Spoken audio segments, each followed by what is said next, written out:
These are the great wing shooting destinations of the world, steeped in tradition, offering the pinnacle of shotgun sports.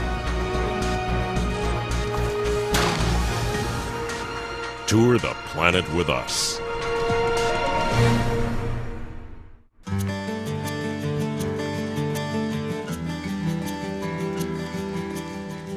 This is Georgia's Low Country, an area on the southeast coast defined and confined by water. Seashore, bays, ocean, estuaries, rivers, and marshes. The abundance of water plays a major role in making the Low Country a region so enticing to the well-traveled wing shooter.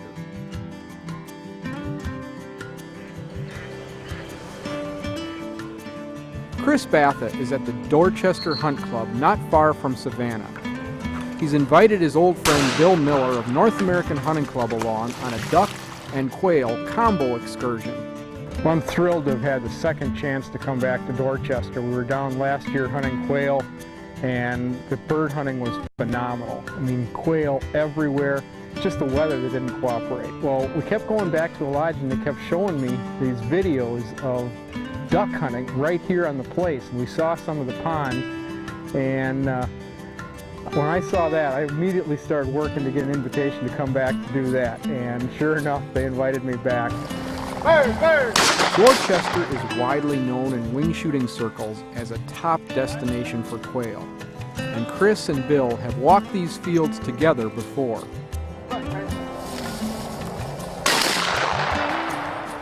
But today starts early with waders and the close confines of a duck blind, a combination that's a little foreign to wing shooter Batha. Probably the first time I've ever worn waders. That was an experience in itself.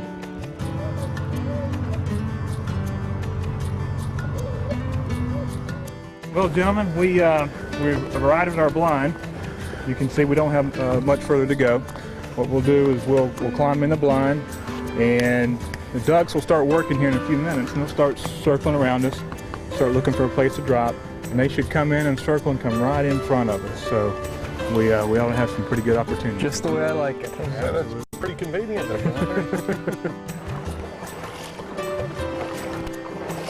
This is very unusual for myself. In Europe, we don't do the camo, the call-in. So this is a first. And then to your right. You're supposed to say, what a great shot.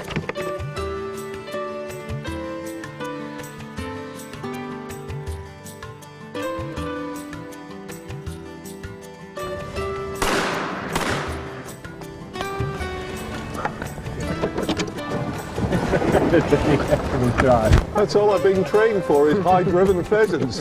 Can it? Nothing else. These ducks by this time of the season are the smart ones. They're the ones who've survived the season, and they got PhDs in survival. So when we saw that wasn't working, the thing you got to do is move. Get out and try something else. And we did just that. We got out into a duck pass where the birds were trading back and forth between their roosting ponds and their feeding areas. Take them up top. There's the one. Oh! Get it.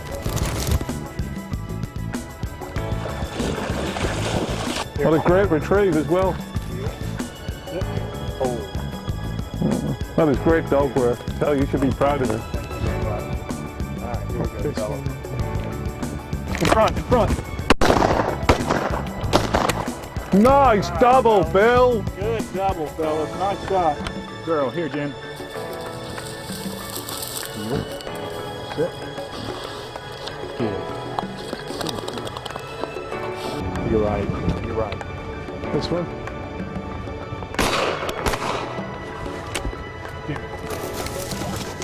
Jenny is a yellow Labrador retriever. She's a hunting retriever, upland hunter, champion, runs UKC hunt tests. She's been hunting for about 4.5 years.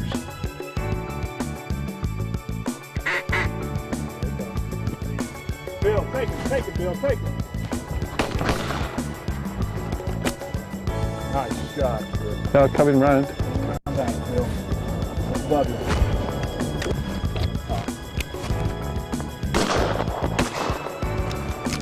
Get it.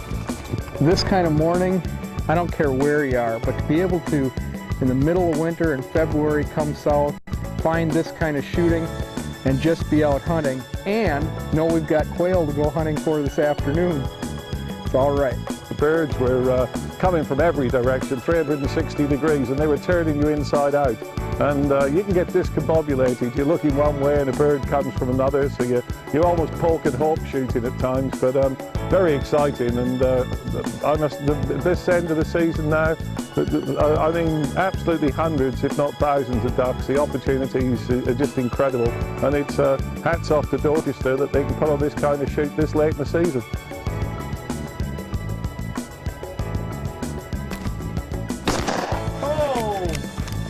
Bill. It's always a privilege to come to Dorchester, if nothing else but for the great dog work. And that was especially so this morning. Chance's dog Jen is a competitive retriever, and she showed it. Man, oh man, can that dog bring in the ducks. Shooting from a blind, particularly seated, and when you're sharing a blind, can be a challenging situation. And using the skeet field, I'd like to show you how, one, to be safe in the blind, and two, how to put more birds in the bag. A lot of people find shooting from a seated position awkward, particularly if you're sharing a blind. There's a couple of safety aspects we should be aware of. If we're going to stay seated, it's fine. If we both stand up, it's fine. But what's going to happen is if one person stands and the other one stays seated, an empty gun, I'll ask Bill to take a standing shot. I could very easily swing through my fellow gun with disastrous results. So if you're going to stay seated, I've got a few tips for you here on the skeet field that you can put into practice that will help you to shoot better in the blind seated. I'm going to ask Bill to demonstrate a couple of shots for us. The first one I'm going to look for is a classic duck presentation where the bird comes sailing in over your head to land in the decoys. Using the high ice and a bench, I'm going to ask Bill to make the shot. When you're ready, Bill? Pull! As you can see, as Bill's practiced this, he's now setting his body for the shot and using his arms to much greater advantage than he normally would, where he has the rotation achieved by the feet and hips. Now, what we're going to do is look at a passing shot in the same way, and if you use these skills in your practice around the skeet range, sitting down, you're going to shoot far better when you're in the blind next time. Pull! Pull!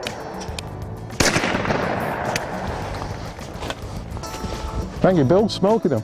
Now, the classic miss on this bird when seated is because of lack of that left hand control. You're not driving the gun with the left hand, and therefore you don't have enough swing to stay in front of the bird, and so you miss behind. So just remember, practice sitting down and really drive the gun with that left hand to make up for the lack of rotation from the feet and legs. Any day you find yourself in Georgia, southeast Georgia, and if you fancy yourself a wing shooter, well, that's a day that's got Q-U-A-I-L, Quail, written all over it. After a morning of calling ducks from a couple of locations, Chris Batha and Bill Miller shift gears into the quail fields of Dorchester. And when this team pairs up, the quail should be nervous. This morning it was old camo and duck shooting. This afternoon, after a great lunch here at Dorchester Plantation, southeast Georgia, we're going quail shooting.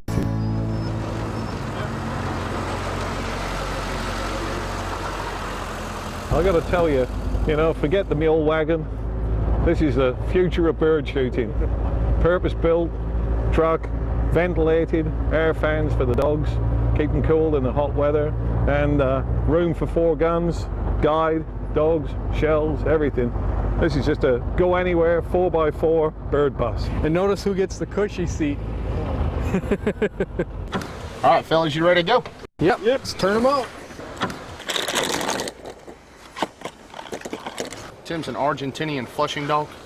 He's about 8 years old.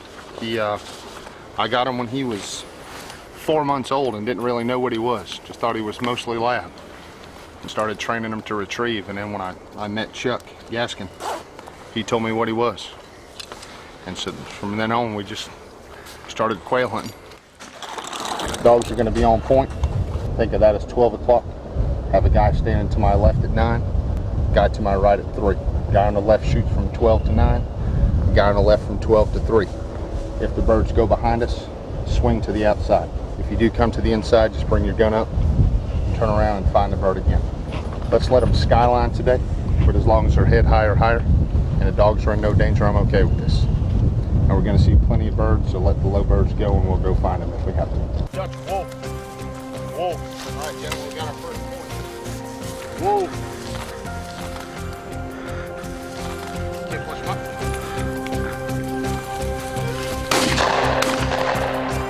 You hear that? Come on, Dutch.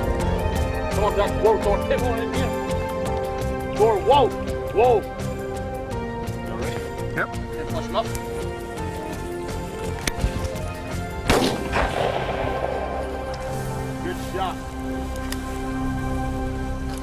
I like to upland bird shoot on, pheasant, chukar, etc. And to have the opportunity to be able to go out on the plantations, and they've been managed for quail habitat for over 100 years or more. The fact of the matter is, it is just an amazing opportunity.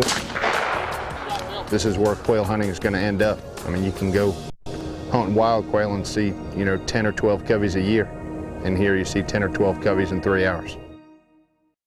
Upland bird shooting, I always think of quail, but pheasant, chukar, exactly the same. There's two major problems that I see that cause missing, and the first is gun mount. Empty gun, man walks in, guns at port arms, nice and safe, comes up behind the point, and then this is what happens. The bird flushes, the gun comes down, he pulls the gun into his shoulder, brings the gun back up, and fires, usually missing over the top of the bird. It's a seesaw and teeter-totter through incorrect use of the arms. And what we want to do is have the gun, we shoot to a 3-beat tempo, come in safely, 1. The gun, butt touching the bicep where it joins the pectoral muscle. Nice ready position, gun about 24 degrees, nice and safe, no dog can jump that eye if it goes in after the birds. Then the gun comes to the cheek with a smooth bayonet action, which is always pointing at the bird. So, practice your gun mount. The deadliest move a bird shooter can make is with his feet. If you see I'm hardly holding the gun, if anywhere I step, the gun will point. And so when we start this move, we come in, go into our ready position, we look where the bird's flying and we step into that line of flight on a good parallel gun mount to the cheek, not the shoulder, and you're going to have clean kills and more of them. Having the chance to hunt quail is a treat in itself. Coveys of birds holding tight against the discipline of a fine pointer. But to have the chance to hunt quail in southeast Georgia at a place like Dorchester Hunt Club, well, it may be a cliche, but that's about as good as it gets. Chris Batha is at Dorchester with Bill Miller of the North American Hunting Club. A morning spent shooting ducks has turned into an afternoon filled with bright sunshine, great dogs, and lots of fast-flying quail. Whoa. Whoa. You ready? Tim, push them up.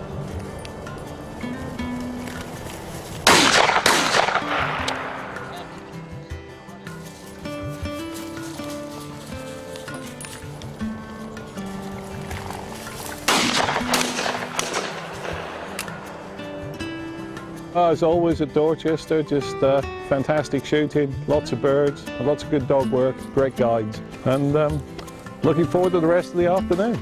This is quail shooting. I hate to even say it, but like you expect at Dorchester. One walk through a field, birds everywhere, dogs on point, flushing dog moving in, birds up, take your birds. It is classic or better than classic quail hunting.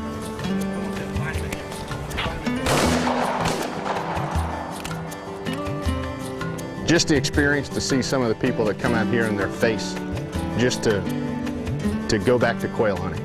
I mean, just because it's quail habitat is on the decline, and just to see them come out here and enjoy good, fast-flying bobwhite quail that they just, a lot of the old timers that come out and they haven't seen it in forever, and they talk about back in the day when they used to ride around and just, you know, kick it up. They might have had one dog, or that was it, and that's why I do it. 2 and 1 Dorchester snowflakes right there. Fellas, have y'all seen this? This is the Tennessee Red. I've heard you talk about those. It's a little different than our bobwhite. It's a little bit smaller of a bird.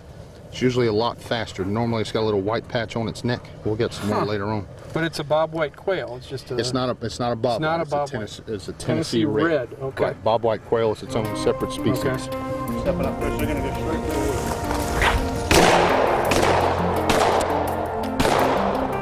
woods. Bill, once we come past this tree, go to your left and hold out right there. Careful, Hunter. Careful, Hunter. Push them up, Tim. Push them up. There you go, Bill. That's as nice a miss as you'll ever see. I just love it when he does that.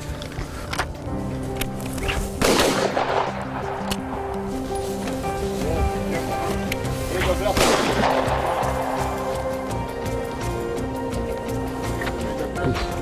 A lot of birds have come up in front of me, giving me really good, fair shots. And for the most part, I've held my own.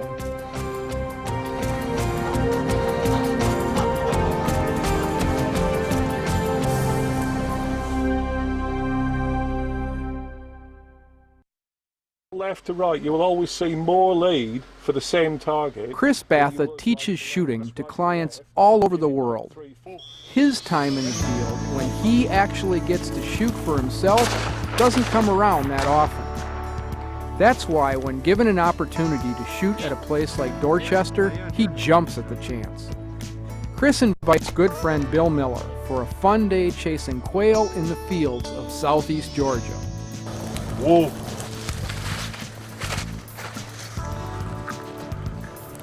Come on, Zane. Creep up. Bill, to your left.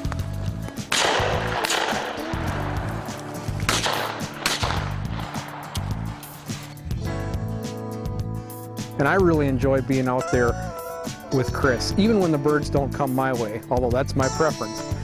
Just watching Chris shoot, you can learn so much. I mean, everybody gets to a point in their wing shooting skills where there's only so much you can learn, and then it's just learning the finer points. And a lot of that you can do by watching a true master at the craft.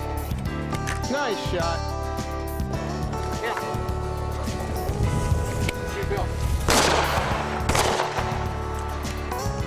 Tim's a Pedogwinin. He is watching Tim go from he was a duck and a dove dog. I mean, that's what he was. He's been retrieving ducks since he was 6 months old, and just out there watching him retrieve was what I love to do. When I brought him down here, and I told Chuck that I had a lab that would, you know, for the most part flush, and that's when he was like, well, you know what that is? And he told me. I was like, well, let's give it a try. And it took Tim 2 hunts, and he figured out what it was.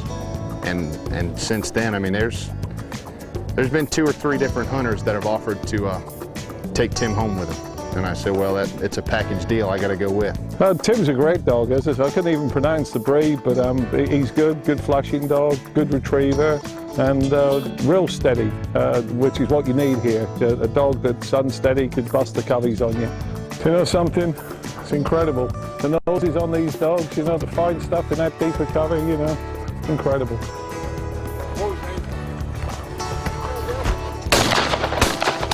Oh, what a shot from here. Woo. That was a hell of a shot.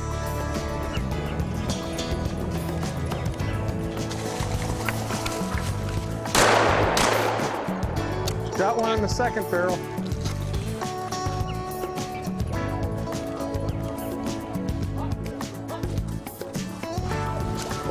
There you go, bobwhite quail. One of those easy peasy shots for me, sir. Matching Tennessee Red to go with it. Oh, lovely.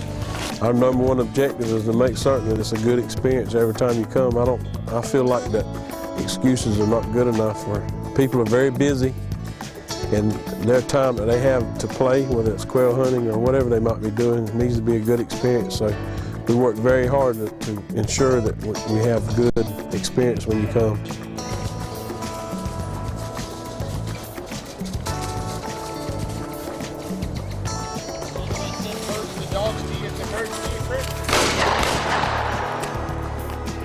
Man, it's a good thing he's got a double turn.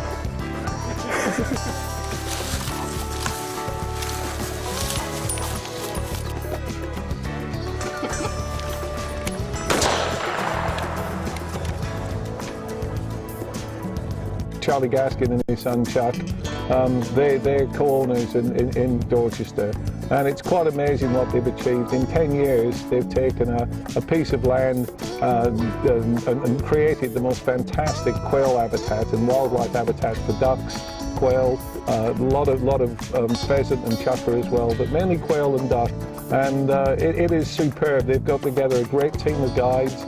They've founded a wonderful club, private club, and the membership, you know, the members, you just got to look at their faces. A smile on their faces says it all. Just past this tree on the left side, about 30 feet past the tree. Go ahead and stop and look to the left. I've got one shell left. Last shot of the day. I hope to make sure it's a successful shot. Here we go, boys. Last shot of the day, last bird of the day. I can go home and have a cold beer now to go in my hot barrels. That was a fantastic afternoon, just unbelievable. The light now is incredible. The sun came out, it was like stepping into a different world. It's the perfect end to a perfect day in the south. I gotta say. And Jason looked after us well, the dogs worked well, didn't bump any cubbies, not to my knowledge, and we both shot pretty well for 2 old men.